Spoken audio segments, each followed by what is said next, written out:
Salut à tous, c'est Nico et bienvenue dans votre récap de la semaine où on va parler d'abord des précommandes de samedi, les Battle Force, Warhammer 40 000 et Age of Sigmar. On va parler des championnats du monde de Warhammer avec qui a gagné à 40 000 et à AOS. Évidemment, vous pourrez passer ça si vous voulez pas vous spoiler et regarder les matchs en replay.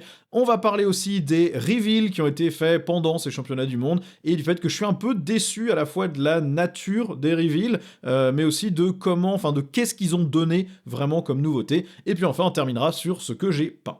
Alors évidemment, cette semaine, samedi, vous allez pouvoir commander les Battle Force de Warhammer 40 000 et Age of Sigmar si jamais les stocks sont suffisamment importants pour que vous arriviez à mettre votre main dessus. Comme toujours, ces trucs-là, ça part à une vitesse phénoménale, sauf pour certaines armées où le deal est juste pas si incroyable que ça, les gens sont moins intéressés et du coup, elles restent en stock chez des revendeurs pendant 10 ans, mais la plupart du temps, ça part ultra vite. A priori, de ce que j'ai vu, elles sont toutes à 200 €, ces boîtes. Quel que soit le nombre de figurines, l'armée, c'est 200 €. Donc, on va pas s'attarder sur les réductions, le coût en points, parce que ça peut être très intéressant, mais il y a d'autres chaînes qui l'ont déjà fait, et honnêtement, moi, ça m'intéresse pas trop de le faire. On va juste parler de ce que je pense de chacune de ces Battle Force. La première, ça va être tout ce qui est Krieg. Ça, c'est top. La gamme Krieg, elle est juste magnifique. Pour moi, c'est ce que devrait être le défaut de la garde impériale. Ça devrait pas être les Cadiens. Les Krieg sont juste plus classe, plus grimdark Warhammer. Ils marchent vachement mieux dans l'esthétique. Et donc, je pense que ça devrait être le défaut. Donc, cette boîte-là, elle est au top. Elle complétera en plus très bien une éventuelle patrouille Krieg que vous auriez prise auparavant ou une armée déjà existante. Vous avez quand même 20 infanteries de base, une escouade de commandement, un seigneur commissaire, 2 batteries d'artillerie et 5 ingénieurs, ce qui en termes de coût en points doit pas être hallucinant sur table, mais ça vous fait du monde quand même à peindre et à mettre sur la table, et puis si vous voulez commencer une armée garde et que vous voulez faire du Krieg, bah ça vous permet d'économiser quand même par rapport à tout acheter séparément. Pour ce qui est Space Marine du Chaos, je suis pas fan personnellement de la boîte. Pourquoi? Parce qu'il y a un Rhino dedans. Le Rhino, il y en a plein en ligne de seconde main, pas cher, soit déjà assemblé, soit même pas encore assemblé, parce qu'il y en a partout des Rhinos. Vous prenez n'importe quel Rhino, Hérésidorus, Space Marine, il y en a partout en ligne pour beaucoup moins cher que le prix de Games. Donc du coup, mettre un Rhino dans la boîte, bah ça augmente la valeur perçue, mais en vrai, bah ça augmente pas la valeur de la boîte parce que concrètement, vous l'auriez jamais payé au prix fort le Rhino.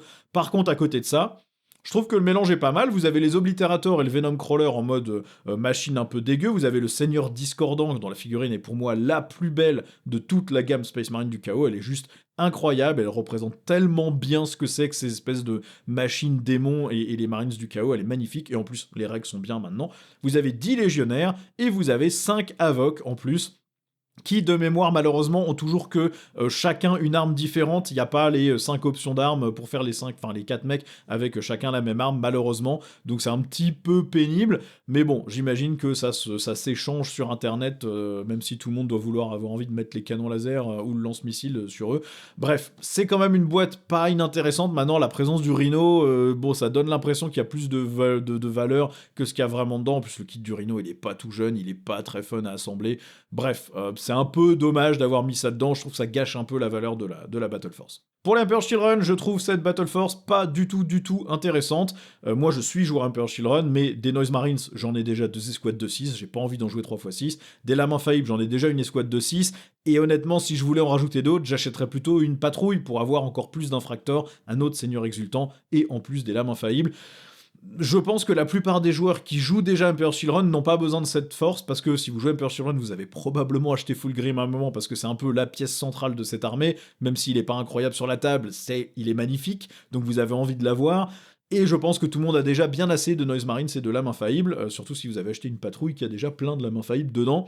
Et si vous voulez commencer une armée, bah c'est pas une bonne base de démarrage non plus, parce que ça se cumule pas si bien que ça avec la patrouille, vous vous retrouvez avec encore plus de lames infaillibles, et bah pour juste démarrer une armée, vous avez pas de troupes, enfin je sais pas, c'est pas une bonne boîte de démarrage je trouve. Donc celle-là, perso, je la trouve vraiment pas terrible. Je suis sûr qu'il y a des gens pour qui ça sera parfait pour compléter leur collection, mais pour moi personnellement, je trouve que c'est pas top.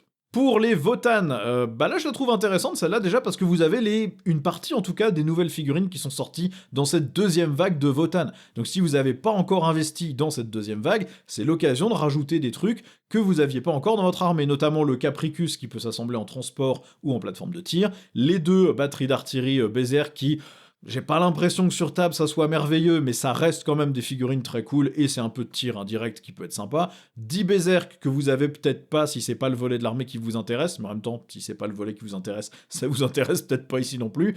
3 Thunderkin qui sont les mecs en exo-armure avec les armes lourdes qui, pareil, peut-être que vous en aviez pas tant que ça parce qu'ils étaient pas si incroyables que ça avant et là maintenant ils sont plutôt bons donc ça peut être l'occasion d'en rajouter. Et vous avez un personnage Brokir avec son entourage d'Ironkin et de drone Cog. C'est pas une mauvaise boîte, je pense. Là encore, en termes de valeur monétaire, je pense que ça passe. En termes de points, ça doit pas être merveilleux, mais c'est pas une mauvaise manière. Et c'est pas une mauvaise manière de démarrer l'armée parce que ça se combine assez bien avec la patrouille Votan potentiellement aussi. Donc je pense que c'est plutôt cool. Au niveau Space Marines, bon, bah là, forcément, ça va vraiment dépendre de dans quoi vous avez investi en termes de Space Marines, de si vous commencez votre armée, que vous l'avez déjà depuis longtemps.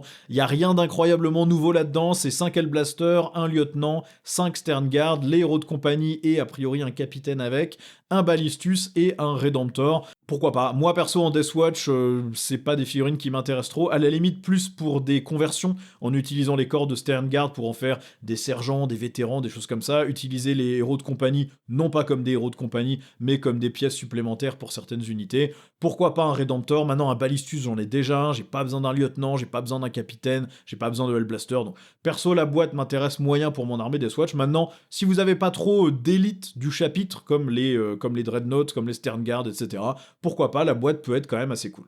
Bon, la boîte tôt, à mon sens, il manque un truc dedans. Si on calcule par rapport au prix de vente actuel de Games Workshop, c'est probablement pas si mal que ça. Le problème, c'est que les Crisis sont vendus 70€ les 3, alors que ni en coup en point, ni en efficacité sur table, ni en volume de plastique, ça les vaut. Ça devrait être un truc à 55 balles les 3.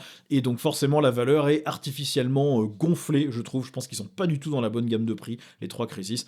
Du coup, j'ai l'impression qu'il manque un truc, genre une Ghost Kill dans la boîte pour qu'elle soit vraiment intéressante. D'autant plus que vous avez Farsight et 5 exo-armures. Farsight, il est normalement accompagné par les 8, ou peut-être plus que les 7, s'il y a un des commandants. Je crois qu'il y en a un qui a passé l'arme à gauche, mais je suis pas sûr à 100%.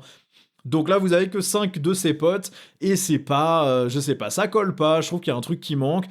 Maintenant, les figurines sont classe, la Riptide elle est toujours magnifique, la Broadside elle est toujours incroyable, Farsight il est beau, les Crisis, je suis moins fan, je trouve que les proportions sont pas top, j'aimerais bien qu'ils les refassent dans pas trop longtemps pour les rendre un tout petit peu plus, soit plus massives, soit plus élancées, mais faire quelque chose, là je les trouve assez bof visuellement, je trouve qu'elles rendent plus si bien que ça dans la gamme tôt maintenant quand on les compare à d'autres exo-armures.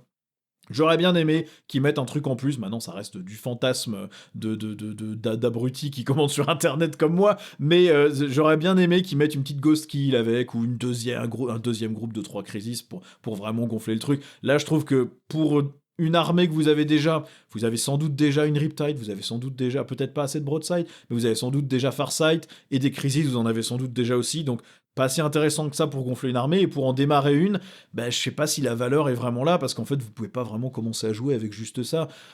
Ça se mélange pas trop mal avec la patrouille, mais bon, je sais pas, je suis pas emballé par celle-ci, et puis j'aime pas le concept du personnage nommé dans une Battle Force, comme pour Fulgrim, etc.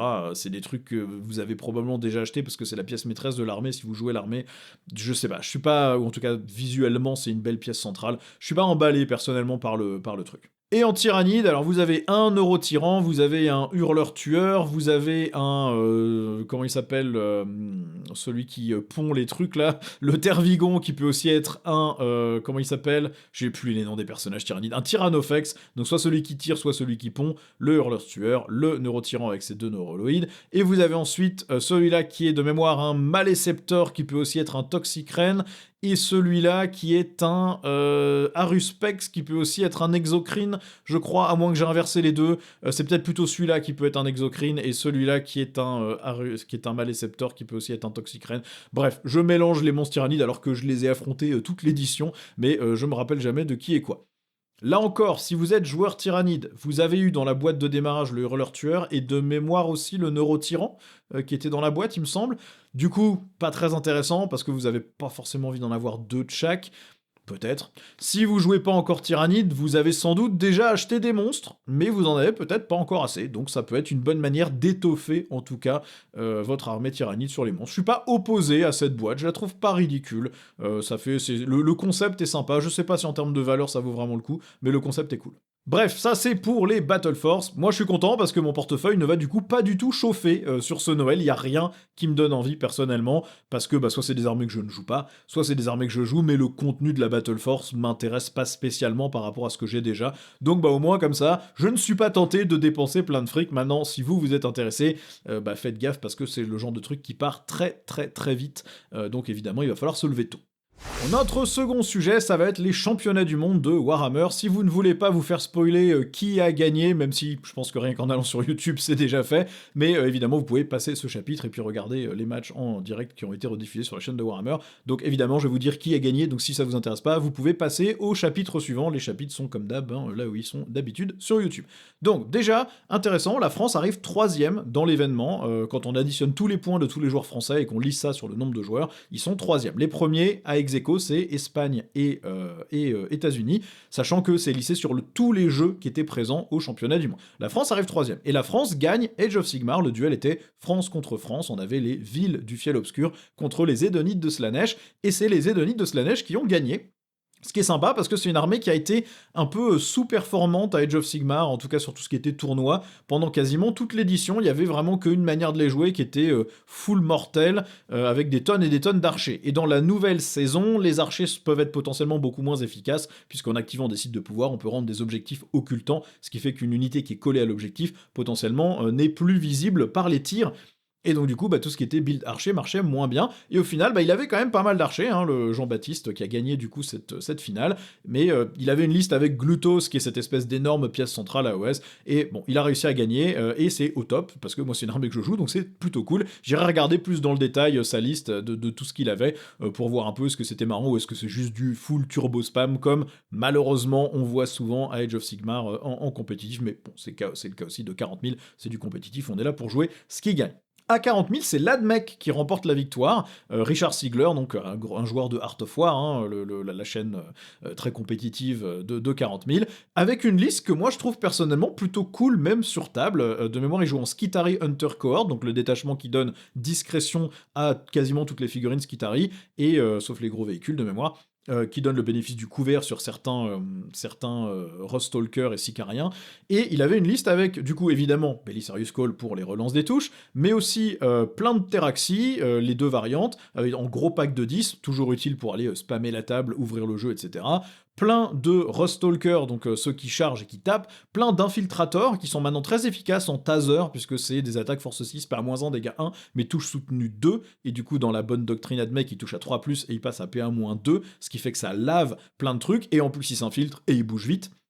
Plus évidemment de la petite ligne, et plein de poulets à canon laser, forcément, puisque eux ils sont juste sous-costés, clairement, là actuellement je crois qu'ils sont à 75 points pour 2 tirs de canon laser, en touche soutenue 1, jumelé, avec la capacité de se replier et tirer, d'avancer et charger, d'avancer et tirer de mémoire, et dans certains détachements facilement PA-4, ou, enfin dans certaines doctrines, PA-4, ou touche à 3+, avec en plus la relance des touches de Belisarius Cawl. Bref, ça fait des trucs qui lavent n'importe quel véhicule, voire n'importe quelle élite, sans trop se poser de questions.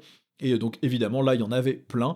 La partie était intéressante, j'ai regardé surtout les derniers tours, et c'est marrant parce qu'on a l'impression que le joueur Eldari qui l'affrontait et le joueur Admec, Richard Sigler, ils ont attendu quasiment le tour 4 pour commencer à essayer de prendre la table. Vraiment, ils avaient tous les deux leurs armées vraiment planquées dans le fond, jusqu'au dernier tour où, comme ils avaient de la mobilité, ils ont tous les deux foncé, et puis c'est l'Admec qui a pris l'avantage là-dessus. Un peu surpris par la qualité visuelle des tables. Autant quand c'est un tournoi local, par une asso locale, vous avez pas le budget pour imprimer ou acheter des ruines super stylées, les peindre trop bien sur 50 tables, ok c'est compliqué, enfin 25 tables. Là, c'est les championnats du monde de Warhammer, et franchement, quand on regarde la gueule des tables, ça fait quand même vraiment peur. C'est même pas que le côté c'est normé avec les patrons de table et tout, parce que ça, d'accord, c'est la 10e édition, c'est comme ça, mais juste la tronche des patrons de table, la tronche des tapis de jeu et la tronche des ruines posées dessus. Je trouve quand même, là il y avait des ruines Games Workshop, j'ai l'impression que les layouts c'était des layouts Games Workshop d'ailleurs, mais Mais la tronche des ruines, c'est peint, 3 brossages, rien de spécial, rien de détaillé, c'est tout gris, il y a pas les créneaux sur le dessus, le patron de rune, il a rien à voir avec la tronche du tapis et tout. Je trouvais quand même, bon, OK, je sais, les joueurs narratifs, ça fait ouin ouin sur le visuel, on n'est pas là pour ça, blabla. Mais là, quand même, au secours, quoi. On est sur les championnats du monde de Warhammer. C'est quand même, on pourrait avoir un truc un peu esthétique, quand même. C'est super dommage, je trouve. Alors, c'était peut-être que la table de la finale, mais c'est la table de la finale. Mettez vos meilleures ruines, votre meilleur tapis, la table la plus jolie, quand même. Faites quelque chose. Surtout quand c'est rediffusé en live. Je trouvais que c'était quand même super dommage. Mais bon. En tout cas, super performance des Français dans cet événement. Et trop cool de voir l'Admec qui gagne, même si le joueur est exceptionnel, c'est probablement le meilleur joueur AdMech du monde de toute façon, mais bon, l'armée est probablement un petit peu au-dessus quand même actuellement, hein, leur avoir donné le serment de l'instant sur un perso à 175 points, c'est sûr que c'est peut-être un petit peu trop fort, et les taux de victoire en tournoi reflètent ça aussi, hein, je crois que l'AdMech est à 58 ou 59%, donc on n'est pas sur le niveau des Eldari de l'index, mais on n'est pas très très loin quand même, c'est sans doute un peu trop fort, il y a des coups en points à revoir, je pense, sur certaines unités. Maintenant, super cool, moi je joue Edonit de Slanesh et Admech, voir mes armées gagner les championnats, bah voilà, c'est toujours cool aussi, et c'est sympa, même si c'est pas des listes que je jouerais personnellement, parce que l'idée de mettre une trentaine de Pteraxis sur la table et de les transporter me fait péter un boulon rien que d'y penser, j'en ai déjà 5 et ça me suffit, et je me vois pas en assembler d'autres tellement ils sont horribles à assembler, à peindre et à trimballer, même si les figurines sont magnifiques. Mais très très cool en tout cas de voir tout ça, et franchement c'était sympa. J'ai pas regardé tous les matchs, parce que j'avoue, moi regarder des parties de Warhammer, ça pas monté, rien du tout, ça m'éclate pas du tout. Mais voilà, c'était intéressant. Si vous voulez aller voir les matchs, ils sont évidemment sur la chaîne de Warhammer. De mémoire, French Wargame Studio a dû les en rediffuser une partie aussi, en live, avec du coup commentaires en français. Bref, c'était très intéressant, et ça conclut donc ces championnats où voilà, la France se place très bien, et en plus des armées que je joue gagnent, donc bah moi je suis plutôt satisfait. Bon, on va continuer sur les reveals qui ont été faits pendant ces championnats du monde, justement. J'en ai déjà parlé dans une vidéo, mais là je voulais plutôt donner mon opinion sur ce qu'ils ont annoncé, et je dois avouer que je suis personnellement un peu déçu, en tout cas sur la partie Warhammer 40 000. Donc bon, si vous avez tout loupé et que vous avez rien regardé, ils ont annoncé une nouvelle figurine du capitaine Titus, qui était avant un lieutenant Titus, donc est-ce que vous allez pouvoir jouer Titus sous forme de lieutenant ou de capitaine, ou est-ce que le lieutenant Titus va juste disparaître ? Je ne sais pas, bon, Titus, c'est sympa, hein, c'est Space Marine 2, mais il a la personnalité d'un bout de ficelle, c'est pas un personnage épique, emblématique de l'univers de Warhammer 40 000. La figurine est très sympa au niveau des détails, hein, vous voyez les petites terruges et tout, on en a parlé, mais bon, franchement, c'est pas inspiré, c'est pas inspirant, quoi, hein, voilà. Et puis sa petite garde d'honneur, c'est pareil, c'est un Blade Guard, un ancien, il y a vraiment rien d'incroyable, donc ça fait un peu cash grab, hein, comme on dit en anglais, hein, piège Afrique pour les gens qui ont joué à Space Marine 2. Bah non, évidemment, je ne juge pas. Si vous aimez la figurine, que vous avez envie de la mettre sur la table et que vous voulez reproduire des parties Space Marine 2, faites-vous plaisir. Je trouve juste que franchement, c'est pas du tout ce à quoi on s'attend pour des grandes annonces de fin d'édition en fanfare, quoi, hein, ça c'est clair. Et puis surtout, qu'est-ce que c'est que ces annonces de personnages nommés, quoi? Enfin, j'ai rien contre les personnages nommés personnellement, même si vous pouvez avoir cette impression si vous avez vu mes vidéos dessus. Je trouve que c'est très sympa d'avoir ce contexte du personnage nommé dans Warhammer. Maintenant, là, on a des personnages nommés qui mènent des trucs qui n'ont pas de perso générique. Hein, c'est quand même super dommage. Vous avez un nouveau perso Votann qui est un Berserk, qui est un perso nommé qui n'est pas générique. Vous n'avez aucun perso générique en Votann pour mener vos Berserk. Donc si vous avez envie de prendre un meneur pour vos Berserk, ça va être lui. Et pas, je sais pas, hein, Berserk, Chtonian, Guildmaster, ou je sais pas quoi, ça va être lui, ce mec-là, avec son nom. Et ça, bon, bah, je trouve ça dommage. Idem pour les taux, les figurines sont superbes, leur lore, on m'a reproché de ne pas l'avoir assez mentionné, alors on va le mentionner, ce sont un peu les remplaçants de Farsight sur la partie Monde K, donc la stratégie qui consiste à apporter la destruction, c'est pas le chasseur patient, c'est le coup fatal, donc c'est j'attaque avec toutes mes forces pour dégommer un truc.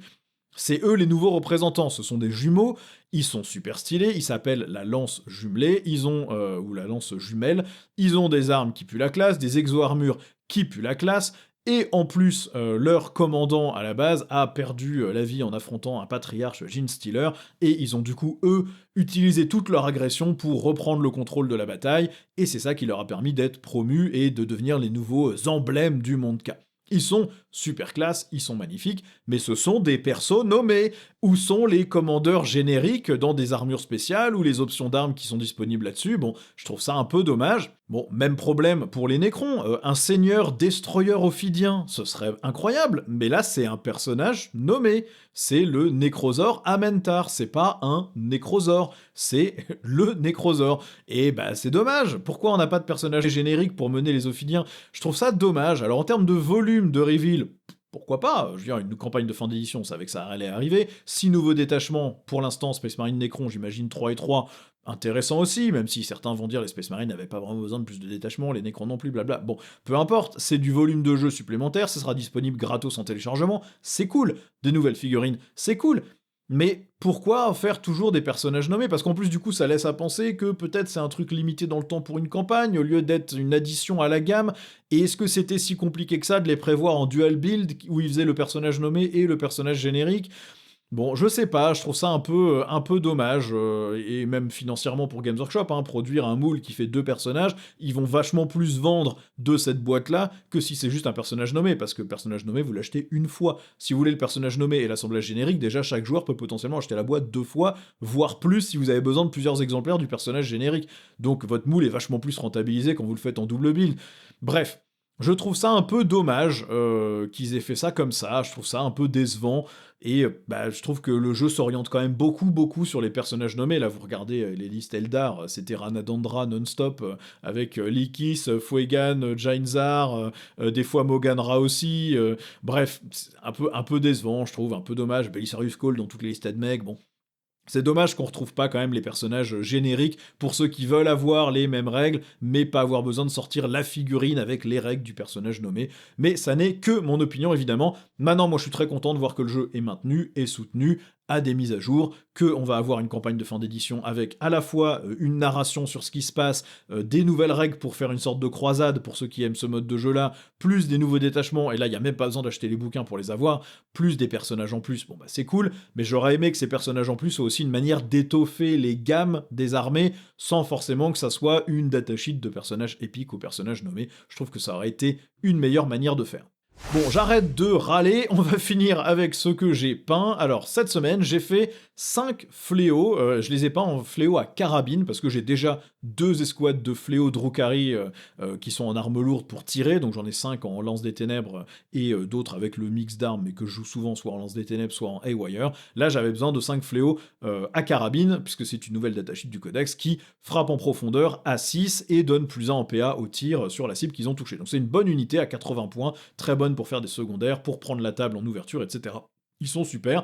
Donc je les ai peints. Je les ai peints un peu différemment des précédents parce que je voulais que ça soit assez facile sur la table de reconnaître quels sont les fléaux qui sont menaçants au tir et quels sont les fléaux qui font que dalle en termes de dégâts mais qui sont là pour faire des actions. Donc au lieu de leur faire les ailes rouge-orangé que je fais d'habitude sur mes fléaux, là je leur ai fait des ailes plutôt bleu glacial et honnêtement je trouve que c'est beaucoup plus joli. Pour les peindre, ce que j'ai fait, c'est que je les ai brossés, ces ailes, j'ai sous-couché en noir, je les ai brossés d'abord avec du Stegadon Scale Green, puis un mélange de Stegadon Scale Green et de Fenrisian Grey, avec de plus en plus de Fenrisian Grey, jusqu'à un brossage de blanc. J'ai passé une couche de contraste à Kellyan Green qui ne donnait pas le résultat que je voulais, et donc j'ai rebrossé en bas Rod Blue par-dessus, et je trouve qu'au final, bon, on voit les traits de brossage malheureusement sur les ailes en cuir, même si j'avais bien dilué ma peinture et tout, on voit quand même les traits, je trouve ça dommage. Maintenant, ça donne un petit effet un peu aile en cuir qui est pas si mal. C'est pas aussi réussi que ce que je voulais, mais au final, je trouve que ça rend plutôt bien. Et les figurines à carabine, bah, elles sont un petit peu plus compactes aussi, parce qu'elles ont pas le long canon de l'arme qui dépasse, ce qui est plutôt sympa aussi. Bref, j'aime bien les fléaux, je trouve que c'est une figurine qui tient encore carrément le coup visuellement, et en termes de peinture, ils sont toujours super classe. J'ai aussi peint 5 mandragores, parce que là encore, je vais préparer une liste pour un prochain rapport de bataille que vous verrez sur la chaîne, qui va être en fait la liste que jouait Scary au championnat du monde, et donc bah, j'avais envie d'avoir ce qu'il a, c'est-à-dire un groupe de 10 mandragores et un plus petit pack de 5, et je n'avais que 10 mandragores peints et assemblés, donc comme ça j'en ai 5 de plus. C'est des figurines qui se peignent super bien, facile à peindre, vous faites le pagne avec des couleurs chères qui donnent l'impression que c'est de la peau elle est noire, elle est brossée avec des gris un peu plus clairs, et dans les espèces de runes, c'est juste d'abord du blanc très dilué, puis du mood green par-dessus, et c'est à peu près tout. Et les effets de flamme, je les ai faits avec du mood green, de plus en plus dilué avec du blanc, et j'ai passé dans certains coins une couche de contraste de 40 Dras green pour donner un effet un peu plus brillant, un peu plus vif aux espèces de flammes maléfiques, et c'est à peu près tout ce qu'il y a sur ces figurines. Elles sont super rapides à faire.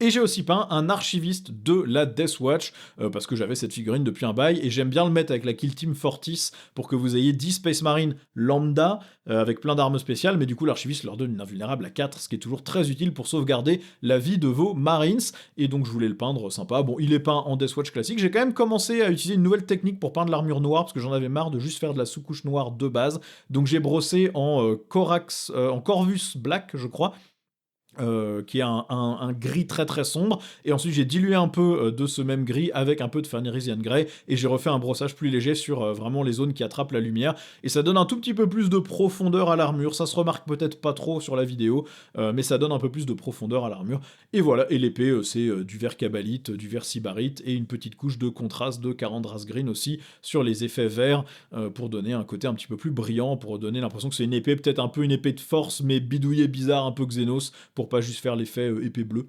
Bon, j'aime bien le résultat, c'est pas ma plus belle figurine, mais elle est sympatoche. Pour mener une unité, ça sera pas si mal. Et ça conclura cette vidéo. J'espère que vous avez apprécié, que vous appréciez toujours le format. Dites-moi ce que vous pensez en commentaire de ces Battle Force. Est-ce qu'il y en a qui vous intéressent ou pas? Est-ce que vous pensez que vous allez réussir à les choper ou pas? Des championnats du monde, est-ce que vous avez suivi? Est-ce que vous avez regardé? Est-ce que vous êtes content des performances des différentes armées? Des reveals, hein, on en a déjà parlé dans une autre vidéo, mais si vous êtes d'accord avec moi ou pas sur les personnages nommés, dites-moi en commentaire. Et comme d'habitude, je vous rappelle que j'ai le petit partenariat avec MyHobbyPlace. Vous sélectionnez ma chaîne au moment de payer sur le site, ou vous cliquez juste sur le lien dans la description. Vous payez moins cher que sur le site de Games, et moi ça me reverse une petite commission qui vous coûte pas plus cher, mais me permet de continuer à faire ces vidéos. Merci à tous d'utiliser le lien, merci à tous d'avoir regardé, et je vous dis à la prochaine pour une nouvelle vidéo. Ciao!